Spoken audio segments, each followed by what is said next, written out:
میں اللہ پہ ایمان لایا، سارے معبودان باطلہ کا انکار کرو۔ پہلے لا الہ، لا الہ کا اردو میں ترجمہ ہوتا ہے کوئی معبود نہیں ہے، لا الہ کوئی معبود ہے ہی نہیں۔ امام مسلم نے اسے کتاب الایمان میں ذکر کیا ہے۔ اور حدیثوں کا ایک اصول میں آپ کو بتا دوں کہ جو حدیثیں محدثین نے کتاب الایمان میں بیان کی ہیں، بہت سارے ابواب ہوتے ہیں حدیثوں میں، کتاب الاعتصام ہوتا ہے، کتاب البر والصلہ ہوتا ہے، کتاب البدء الخلق ہوتا ہے، کتاب الجہاد ہوتا ہے، کتاب الصلاۃ ہوتا ہے، کتاب الوضو ہے، یعنی ان تمام چیزوں کے بارے میں ان ابواب میں ذکر کی جاتی ہیں حدیثیں۔ لیکن یہاں آپ دیکھیں کہ استقامت کے بارے میں جو سوال سفیان ابن عبداللہ نے محمد الرسول اللہ صلی اللہ علیہ وسلم سے فرمایا، اس حدیث کو امام مسلم رحمہ اللہ نے کتاب الایمان میں ذکر کیا ہے۔ کیوں؟ اس لیے کہ اگر ایمان میں استقامت نہیں ہے تو وہ ایمان نہیں کہا جائے گا، اسی لیے اس کو کتاب الایمان میں ذکر کیا ہے۔ کیا کہتے ہیں کہ یا رسول اللہ، تشریف لائے عثمان بن عبداللہ اور محمد الرسول اللہ صلی اللہ علیہ وسلم سے فرماتے ہیں کہ آپ مجھے قل لی فی الاسلام قولا، کہ اے اللہ کے نبی مجھے ایک ایسی بات بتائیں آپ اسلام کے اندر، لا اسأل عنہ احدا غیرک، کہ میں آپ کے بعد کسی اور سے اس کے بارے میں پھر کبھی نہ پوچھوں۔ یعنی مجھے ایک ایسی بات بتا دیں اسلام کے بارے میں جو مجھے پوری زندگی کافی ہو جائے اسلام پہ چلنے کے لیے اور آخرت میں کامیاب ہونے کے لیے۔ محمد الرسول اللہ صلی اللہ علیہ وسلم نے حضرت سفیان رضی اللہ تعالیٰ عنہ کو کہا، قل آمنت باللہ، یہ تو ایمان کی شرط ہے، لا الہ الا اللہ، کہو کہ میں اللہ پہ ایمان لایا، سارے معبودان باطلہ کا انکار کرو۔ پہلے لا الہ، لا الہ کا اردو میں ترجمہ ہوتا ہے کوئی معبود نہیں ہے، لا الہ کوئی معبود ہے ہی نہیں۔ اور پرسوں میں درس میں یہ بات بتایا، شاید درس حدیث یا درس قرآن میں، یہاں کچھ لوگ بیٹھے ہیں کہ لا الہ الا اللہ، یہ بات کبھی میرے استاد محترم نے بتائی تھی، اللہ ان کو جنت الفردوس میں اعلیٰ مقام عطا فرمائے۔ وہ بات مجھے یاد آ گئی، لا الہ الا اللہ، کہو کہ میں اللہ پہ ایمان لایا، یعنی اللہ کے علاوہ تمام معبودان باطلہ کا پہلے انکار کرو۔ آپ لا الہ الا اللہ پڑھ کے دیکھیں، آپ کے ہونٹ نہیں سٹیں گے، یہی بات میں بتانے جا رہا ہوں۔ آپ لا الہ الا اللہ پڑھ کے دیکھیں، آپ کے ہونٹ نہیں سٹیں گے۔ یہ الفاظ غیر شفوی ہیں۔ کیا ہیں؟ الفاظ غیر شفوی۔ شفن کا مطلب ہوتا ہے ہونٹ، شفتین دونوں ہونٹ کو کہا جاتا ہے، ان میں ہونٹ نہیں سٹتے۔ یہ الفاظ جوفی ہیں۔ کیا ہیں؟ جوفی۔ یہ الفاظ سینے سے نکلتے ہیں۔ کہاں سے؟ سینے سے۔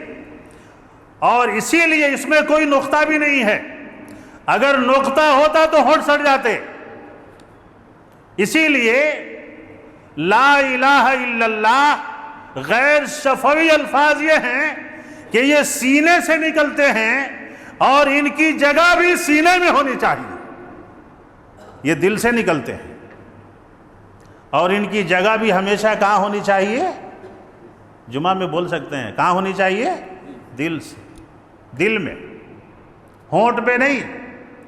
اور ہمارا معاملہ یہ ہے کہ جن الفاظ کے ادا کرنے میں ہونٹ بھی نہیں سڑتے ہم نے ان کو ہونٹوں پہ لے لیا ہے، ہونٹوں پہ لے لیا ہے. اور جب تک یہ دل سے نکلنے والے الفاظ دل میں نہ رہیں، اللہ ان کو دل میں ہی رہنے کی توفیق عطا فرمائے. آمین کہیے. ہاں، دل سے نکلتے ہیں تو دل میں ہی رہیں. اور یہی دل کی بات حضرت سفیان کو محمد الرسول اللہ صلی اللہ علیہ وسلم نے کہا، قل آمنت باللہ. پہلے تو تم اس کا اقرار کرو کہ تم اللہ پہ ایمان لے آئے، اور ایمان لانے کے بعد تمہیں دوسرا کام یہ کرنا ہے کہ اس پہ ڈٹے رہنا ہے. کیا کرنا ہے؟ ڈٹے رہنا ہے. اب اس کی ایک اور مثال میں آپ کو بتایا تھا. ہم نے زمین رجسٹری کرائی، ہم نے زمین خریدی، رجسٹری کرا لی، گاڑی خریدی، رجسٹری کرائی، گاڑی پہ دھول جھٹے لگے تو جھٹکتے ہیں نا؟ کیوں؟ ہماری ہے. زمین پہ گھاس اگ جائے تو کیا کرتے ہیں؟ صاف کرتے ہیں نا؟ زمین ہماری ہے. ہم کو کوئی بہلا کے پھسلا کے اس گاڑی کو لے سکتا ہے؟ نہیں لے سکتا. کوئی ہم کو کچھ بھی بات بتا کے اس گاڑی کے لائٹ پھڑوا سکتا ہے؟ ٹائر میں بلیڈ لگوا سکتا ہے؟ نہیں لگوا سکتا. اس زمین کو ہم سے کوئی چھین سکتا ہے جو ہماری ہے؟ نہیں. اس زمین کی حفاظت بھی ہم کریں گے، اس کی دیکھ بھال بھی ہم کریں گے. اسی کو استقامت کہتے ہیں. کیا کہتے ہیں؟ اپنی دولت کی حفاظت کرنا، اپنی مال کی حفاظت کرنا، اپنی اولاد کی حفاظت کرنا، اپنے گھر بار کی حفاظت کرنا، اور اس میں ڈٹے رہنا، ڈٹے رہنا. یہ استقامت اگر ہے تو سب سے بڑی دولت ایمان ہے. اس کی حفاظت کرنا سب سے بڑی استقامت ہے. کیا ہے؟ سب سے بڑی استقامت. اور محمد الرسول اللہ صلی اللہ علیہ وسلم نے کہا کہ تم اسی پہ قائم رہنا، یعنی استقامت پہ قائم رہو گے تو تمام اعمال صحیح طریقے سے کر پاؤ گے. تمام اعمال. استقامت پہ اگر قائم نہیں رہو گے تو کوئی کام تم سے نہیں ہو پائے گا. ایک بچہ سگریٹ پیتا ہے، ایک شرابی شراب پیتا ہے. ایک بچہ 1 مہینے سگریٹ پی لے، اگر ایک بچہ اگر 1 مہینہ سگریٹ پی لے چھپ چھپ کے، وہ پڑیا کھا لے چھپ چھپ کے، اپنے سے بڑوں سے، ماں باپ سے، اپنے چچاؤں سے، اپنے رشتہ داروں سے چھپ چھپ کر کے اگر وہ یہ کام کر لے تو زندگی لگ جاتی ہے وہ عادت اسے چھڑانے میں. نہیں لگتی ہے؟ لگتی ہے کہ نہیں لگتی؟ کیوں؟ اس لیے کہ وہ چاہت سے کرتا ہے. کس سے کرتا ہے؟ چاہت سے کرتا ہے. چھپ چھپ کے پیتا ہے، لوگوں سے چھپ چھپ کے پیتا ہے، اور چاہت سے دوڑ کے جاتا ہے، چھپ کے خریدتا ہے، چھپ کے کھاتا ہے، چھپ کے پیتا ہے. اس لیے کہ اس میں اس کی چاہت ہوتی ہے. کیا ہوتی ہے؟ چاہت ہوتی ہے. 1 مہینہ اگر وہ چیز کر لے تو پھر اس سے وہ چھڑانا مشکل ہو جاتا ہے. محمد الرسول اللہ صلی اللہ علیہ وسلم نے کہا ذرا چھپ چھپ کے عبادت کر کے دیکھو، ذرا مسجدوں میں دوڑ دوڑ کے جا کے اللہ کی عبادت کر کے دیکھو، ذرا چاہت سے دوڑ کے جا کے نمازیں پڑھ کے دیکھو. کسی کو دکھانا مقصود نہیں ہو، ریاکاری مقصود نہیں ہو، تمہیں اتنی اچھی عادت پڑ جائے گی کہ تم سے نماز زندگی میں کوئی نہیں چھوڑا پائے گا. تم اتنے اچھے نمازی بن جاؤ. شرط یہ ہے کہ جس طرح بری عادتیں چھپ چھپ کے آدمی کر کے اتنا بڑا مستقیم بن جاتا ہے، تو تم اللہ کی عبادت بھی ذرا چھپ چھپ کے کر کے دیکھو، تنہائی میں کر کے دیکھو، لوگوں کی نگاہوں سے بچ کے کر کے دیکھو، دوڑ کے جا کے کر کے دیکھو کہ تمہیں وہ عادت نہ شیطان چھڑا پائے گا نہ دنیا والے چھڑا پائیں گے. تمہیں اس کا مزہ مل جائے گا. کیا مل جائے گا؟ مزہ مل جائے گا. اور ہم راہ استقامت سے اسی لیے ہٹے ہوئے ہیں. ہمیں یہ عادت کسی کو چھڑانے کی ضرورت ہی نہیں ہے. ہمارے اندر وہ عادت آئی ہی نہیں کہ ہم چھوڑ سکیں. اللہ ہمیں استقامت کی راہ اپنانے کی توفیق عطا فرمائے۔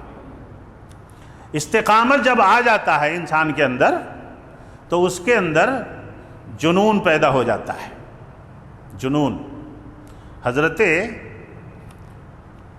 حنظلہ رضی اللہ تعالیٰ عنہ جب مدینہ گئے، محمد الرسول اللہ صلی اللہ علیہ وسلم کو بڑا ستاتا تھا ان کا باپ۔ یہ سید المنافقین کا بہنوئی تھا، عبداللہ ابن ابی کا، ابو عامر اس کا نام تھا۔ جب دینداری ہمارے دلوں میں بس جاتی ہے تو پوری دنیا ہمیں مٹی نظر آتی ہے۔